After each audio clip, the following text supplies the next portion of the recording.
Next contest को आमंत्रित करने जा रहा हूँ साक्षी चौहान 10th AKM ददाव।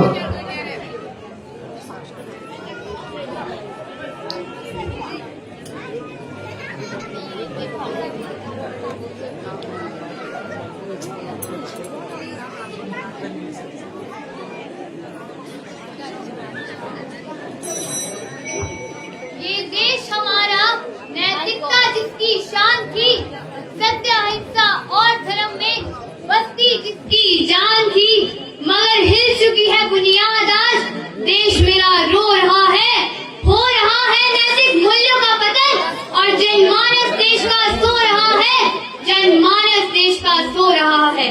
परम आदरणीय प्रतिष्ठा की साकार प्रतिमा नील शीर विवेकी और निर्णायक मंडल, सत्य के रक्षक, बेईमानी के भक्षक, हमारे शिक्षकगण व यहाँ पर उपस्थित सभी कर्मधारी युवा शक्ति को मेरा प्रणाम। मैं साक्षी AKM पब्लिक वरिष्ठ माध्यमिक पाठशाला ददाहू की छात्रा, स्वभाव से हिमाचली व संस्कार से भारतीय, विषय नैतिक मूल्य के उत्थान में शिक्षक की भूमिका पर अपने विचार प्रस्तुत करने जा रही हूँ। मुझे आशा है कि आप मेरे विचारों को ध्यानपूर्वक सुनेंगे व मेरी त्रुटियों को माफ कर मुझे आगे बढ़ने की प्रेरणा देंगे। महोदय, आज हम यहाँ एक ऐसे अनमोल विषय पर विचार विमर्श करने के लिए एकत्रित हुए हैं जो हमारे समाज की मजबूत नींव की कुंजी है और भविष्य है नैतिक मूल्य। नैतिक मूल्य शब्द दो शब्दों से मिलकर बना है। नैतिक अर्थात क्या सही है और मूल्य अर्थात क्या महत्वपूर्ण है, अर्थात ऐसे मूल्य जो हमारा मार्गदर्शन करते हैं कि हमारा आचरण कैसा होना चाहिए या हमारा व्यवहार कैसा होना चाहिए, नैतिक मूल्य की श्रेणी में आते हैं।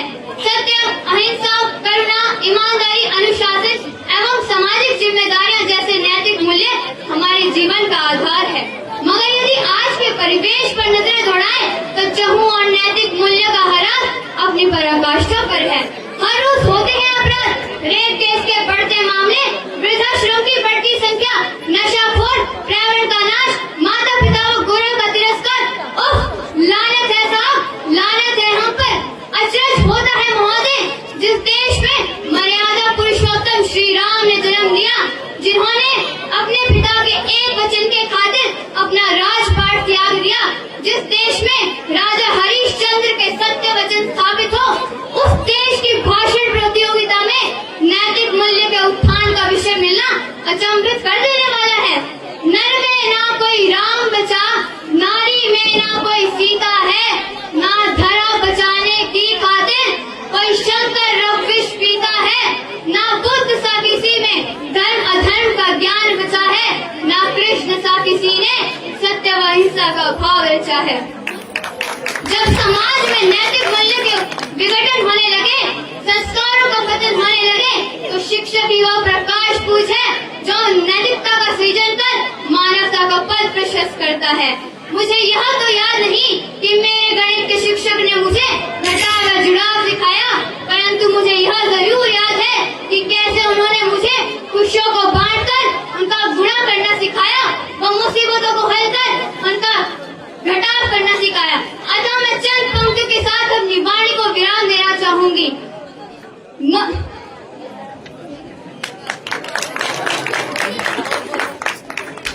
मुसीबतों की झोली को तुम भरना नैतिक मूल्यों से, जग जीवन को तुम रोशन करना संस्कारों की ज्योति से। बदलनी ही चाहिए, जी हाँ बदलनी ही चाहिए अब सूरत देश की, बस यही है मेरा अरमान। बदल दो तस्वीर देश की, कर दो नैतिक मूल्यों का उत्थान। जय हिंद, धन्यवाद।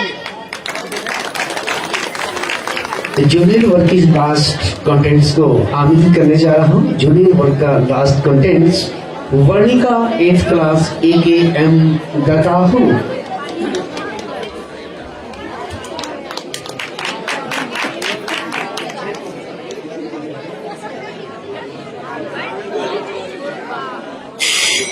पुराने जमाने में लोग मिलकर खूब हंगामा किया करते थे। आज भी वही लोग हैं और वही घर है। आज भी वही लोग हैं और वही घर है, परंतु फिर भी खामोशी से युक्त है। यहाँ आज बस उसका ही शोर है जो जमाने में मशहूर है।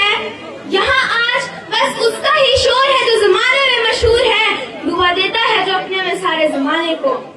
अरे डुबा देता है जो अपने में सारे जमाने को, वो सोशल मीडिया ही कुछ अलग है, वो सोशल मीडिया ही कुछ अलग है। परम आदरणीय प्रतिष्ठा की सफाई प्रतिमा, निश्चित विवेकी निर्णायक मंडल, वो सत्य के रक्षक, बेईमानी के भक्षक, हमारे शिक्षकगण, तो यहाँ पर उपस्थित सभी कर्मधारी युवा शक्ति को मेरा कोटि कोटि। मैं एकम पब्लिक वरिष्ठ माध्यमिक पाठशाला से 8वीं कक्षा की छात्रा वर्णिका, स्वभाव से हिमाचली, संस्कार से भारतीय, आज आप सभी के समक्ष एक ऐसा विषय लेकर आई हूँ जो हमारे मानव जीवन जीने का एक अहम हिस्सा बन गया है, और वो है छात्र जीवन पर सोशल मीडिया के प्रभाव। आशा करती हूँ कि आप सभी मुझे ध्यानपूर्वक सुनेंगे तथा मेरी त्रुटियों को नजरअंदाज करते हुए मुझे आगे बढ़ने की प्रेरणा देंगे। सोशल मीडिया से जुड़े रहे, सकारात्मकता का संदेश दे। सोशल मीडिया से जुड़े रहे, सकारात्मकता का संदेश दे। नफरत व द्वेष को मिटाएं, नफरत व द्वेष को मिटाएं। एक बेहतर विश्व हम बनाएं, एक बेहतर विश्व हम बनाएं। महोदय, सोशल मीडिया एक ऐसा साधन है जो हमें दुनिया से जोड़ता है, दूरियों को मिटाता है, परंतु क्या हमने कभी सोचा है कि इसका हमारे मानव जीवन पर क्या प्रभाव पड़ता है? विद्यार्थी जीवन, जो किसी व्यक्ति के जीवन की नींव होती है, उस पर इसका रंग किस हद तक चढ़ सकता है? पहला असर है समय का नाश। हम सभी की यह खासियत होती है कि हम पढ़ाई के बीच में मोबाइल फोन एक बार उठाते हैं और कहते हैं कि बस 5 मिनट ही देखेंगे, 5 मिनट ही देखेंगे, परंतु वह 5 मिनट कब 1-2 घंटे में बदल जाती है हमें पता ही नहीं चलता। समय जो हमारा सबसे बड़ा धन है, वह यूं ही बीत जाता है। अगला असर है मानसिक तनाव। सोशल मीडिया पर हम अपने दोस्तों की खूबसूरत तस्वीरें देखते हैं, वो उनकी सफलताओं को देखते हैं और जाने अनजाने में उनकी तुलना हम अपने से करने लगते हैं, और जाने अनजाने में हम उनकी तुलना अपने से करने लगते हैं। यह सबसे गलत बात है। ये हमें निराशा व असुरक्षा की भावना से भर देता है, एक ऐसा जाल जिसमें फंसकर हम अपने आत्मविश्वास को खो देते हैं। एक ऐसा जाल जिसमें फंसकर हम अपने आत्मविश्वास को खो देते हैं। आज जिन छोटे छोटे बच्चों को खेलना चाहिए, वही चिकनी चमेली जैसे अश्लील गानों पे डांस करते नजर आ रहे हैं, इंस्टाग्राम पर रील्स बनाते नजर आ रहे हैं। लेकिन महोदय, जागी रही भावना जैसी सोशल मीडिया की रक्त दिघा जैसी, जागी रही भावना जैसी सोशल मीडिया की रक्त दिघा जैसी, अर्थात जो मन की आंखों से ही अंधा हो, उसे तो ताजमहल भी महोदय मोहनजोदड़ो नजर आता है। लेकिन महोदय, जब मैं विषय के विपक्ष में गहनता से चिंतन करती हूँ, तो मुझे सोशल मीडिया वह माध्यम नजर आता है जो एक खोए हुए बच्चे को उसके परिवार से मिलाता है, जो युवाओं को रोजगार देकर परिवारों को पालने की क्षमता देता है। अंत में मैं अपनी वाणी को विराम देते समय बस इतना कहना चाहती हूँ कि इतनी बुराइयां की है, इतनी बुराइयां की है, पर इसका कुछ लाभ तो होगा ही। इतनी बुराइयां की है, पर इसका कुछ लाभ तो होगा ही, अगर आप इसका सही तरीके से और समय पर इस्तेमाल करें तो इससे तुम्हारा ही लाभ होगा। कर सकते हो तुम इसका इस्तेमाल पूरे विश्व को अपनी योग्यता दिखाने के लिए, कर सकते हो तुम इसका इस्तेमाल पूरे विश्व को अपनी योग्यता दिखाने के लिए। धन्यवाद। जय हिंद, जय भारत, जय हिमाचल।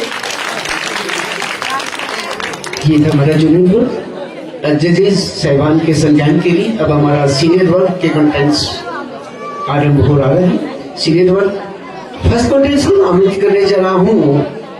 महक डिग्री कॉलेज नहा